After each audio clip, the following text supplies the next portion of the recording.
ইসলামী bank Bangladesh limited প্রবাসীদের বিশ্বস্ত bank হিসেবে পরিচিত। এই ব্যাংকটি আবারও খেয়ে দেওয়ার দ্বারপ্রান্তে রয়েছে।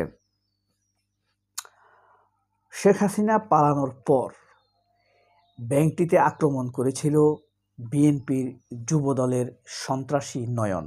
সেখানে ইসলামী ব্যাংকের কর্মকর্তাদের উদ্দেশ্য করে গুলি ছোড়া হয়েছে, আপনাদের নিশ্চয়ই মনে আছে। একই সাথে ইসলামী ব্যাংক সময় টিভি, ৭১ টিভি দখলে নেবার জন্য সে উৎপাত করেছিল। সে ব্যর্থ হয়েছে কি সফল হয়েছে আমি জানি না, তবে সেটি ছিল তার প্রথম পদক্ষেপ। ইসলামী ব্যাংকে প্রথম খেয়ে দেয় ২০১৭ সালের নভেম্বর মাসে এস আলমের মাধ্যমে তৎকালীন সরকার।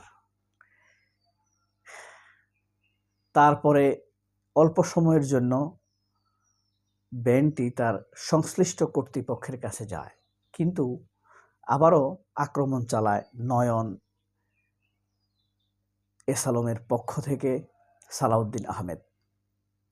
কিন্তু সালাউদ্দিন যে এত ভয়ঙ্করভাবে এস আলম জালে আটকা পড়েছে, ভারতের জালে আটকা পড়েছে, মানুষ তখন তা বিশ্বাস করতে চায়নি, সরল মনা মানুষ। নয়ন প্রথম পদক্ষেপ ফেল করলেও সাময়িকভাবে ইসলামী ব্যাংকের প্রকৃত কর্তৃপক্ষ বা প্রতিষ্ঠাতারা সফল হলেও তারা ষড়যন্ত্রের জাল কিন্তু বুনতে থাকে। কিন্তু হাসান এইচ মনসুর যখন বাংলাদেশ ব্যাংকের গভর্নর হয়, তখন কিন্তু ইসলামী ব্যাংক নির্দিষ্ট গতি পাওয়ার পথে কিছুটা চেষ্টা করতে থাকে। কিন্তু ডক্টর ইউনূস সরকার নির্বাচন দিয়ে বিদায় নেওয়ার পর সালাউদ্দিন আহমেদ ক্ষমতায় আসার সাথে সাথে এস আলমের আবার সেই পরিকল্পনা বাস্তবায়ন করতে থাকে। খুব সামান্য সময়ের মধ্যেই বাংলাদেশ ব্যাংকের গভর্নর হাসান এইচ মনসুরকে তাড়াতে সমর্থ হয় এস আলম। এতে সমর্থন দেয় সালাউদ্দিন আহমেদ।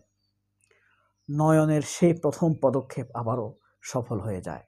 সন্ত্রাসী মানে একদম মাঠের সন্ত্রাসী দ্বারা না পারলেও মুখোশধারী সুশীল রাজনৈতিক সন্ত্রাসী দ্বারা এস আলম ইসলামী ব্যাংকটি আবারও প্রায় কবজায় নিয়ে যেতে সমর্থ হয়েছে। অর্থাৎ হাসান মনসুরকে তাড়ানোর মাধ্যমে একটা সফট থ্রেড দেওয়া হয়েছে এবং নিউ গভর্নর মোস্তাক আসার সাথে সাথে ইসলামী ব্যাংকের এমডি, এক্সিকিউটিভ বোর্ডের চেয়ারম্যান এবং স্বতন্ত্র পরিচালককে তাড়ানোর মাধ্যমে আবারও এস আলমের হাতে তুলে দেওয়ার প্রস্তুতি চলছে বলে তা স্পষ্ট মনে হচ্ছে। অনেকেই জামায়াতকে ইসলামী ব্যাংকের ওনার, প্রতিষ্ঠাতা এসব ভেবে থাকেন, এটা ঠিক। ইসলামী ব্যাংকের যারা উদ্যোক্তা মাঠ পর্যায়ের, তারা জামাত। কিন্তু ইসলামী ব্যাংকের যারা মোটিভেটর, এটা একটা আন্তর্জাতিক বিষয়। এখানে দুবাই ছিল, কুয়েত ছিল, কাতার ছিল, আল রাজি গ্রুপ ছিল, তারপর ওয়াইসির ফাইন্যান্স ছিল, আইডিবির ফাইন্যান্স ছিল। এর মধ্যে কিছু কিছু দেশ তাদের কিছুটা শেয়ার, কেউ কেউ পূর্ণভাবে শেয়ার তুলে নিয়েছে। কিন্তু ইসলামী ব্যাংক তার গতি হারায়নি। শুধুমাত্র যখন নভেম্বর মাসে এস আলম এসে এখানে হানা দেয়, তখনই ইসলামী ব্যাংক মূলত একটি দেউলিয়া ব্যাংকে রূপান্তরিত হয়। 17 সালের পরে ইসলামী ব্যাংক নিয়ে যখন আমরা বলতাম বা ছোটোখাটোভাবে পত্রিকায় আমরা লিখতাম, তখন জামায়াত সংশ্লিষ্ট লোকই আমাদেরকে গালাগালি করত।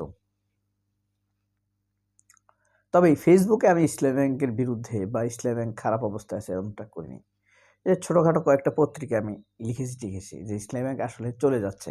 তখন কেউ টের পেত কিনা, টের পাইলেও তারা আমাকে গালি দিত, কারণ তারা ভাবতো কি আমরা সাধারণ মানুষ যদি এভাবে বলে, তাহলে ইসলামী ব্যাংকের উপর থেকে মানুষের হয়তোবা ট্রাস্ট চলে যেতে পারে। এই কারণে তারা হয়তোবা তখন বুঝেও কেউ আমাদেরকে, সাধারণ মানুষকে গালি দিয়ে থাকতে পারে। তবে বর্তমানে যে দেখেন প্রস্তুতিগুলো কেমন, বাজারে ইসলামী ব্যাংকের শেয়ারের দাম কমানো, তাইলে হস্তান্তর সহজ হবে তাদের কেনা। এরপরে স্টক এক্সচেঞ্জে ইসলামী ব্যাংকের শেয়ারের পরিমাণ কমানো, দামও কমাইছে, শেয়ারের পরিমাণও কমাইছে। সরকারের শেয়ারের পরিমাণ বাড়িয়েছে। বুঝতে পারছেন? মানে মানুষের হাত থেকে শেয়ার সরকারের একটা অংশ আছে না, সরকারের অংশ বাড়িয়েছে, অর্থাৎ সরকার নিয়ন্ত্রণ নিয়েছে। তারপরে দেখেন নোয়াখালীর 5 আসনের এমপি এস আলমের একজন বর্তমানে 34 জন এমপি আছে যাদের নির্বাচনের ব্যয়ভার সম্পূর্ণরূপে এস আলম বহন করেছে, অর্থাৎ তারা এস আলমের পেইড এমপি। তারাই ইসলামী ব্যাংককে আবারও লুটপাট তন্ত্রের হাতে তুলে দেওয়ার চেষ্টায় রত রয়েছে এবং এস আলমের স্বার্থ রক্ষার ব্যাপারে তারা খুবই সোচ্চার রয়েছে।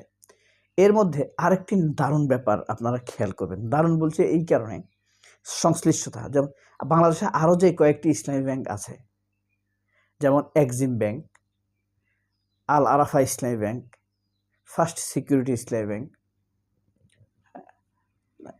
তারপরে আপনার এই মেইন শাহজালাল ইসলামী ব্যাংক, এই ব্যাংকগুলোকে ইসলামী ব্যাংকে ছাড়া অন্যান্য যে ব্যাংকগুলোকে যে সমন্বিত ইসলামী ব্যাংক করা হয়েছে, সেখানে কিন্তু এমডি একজন,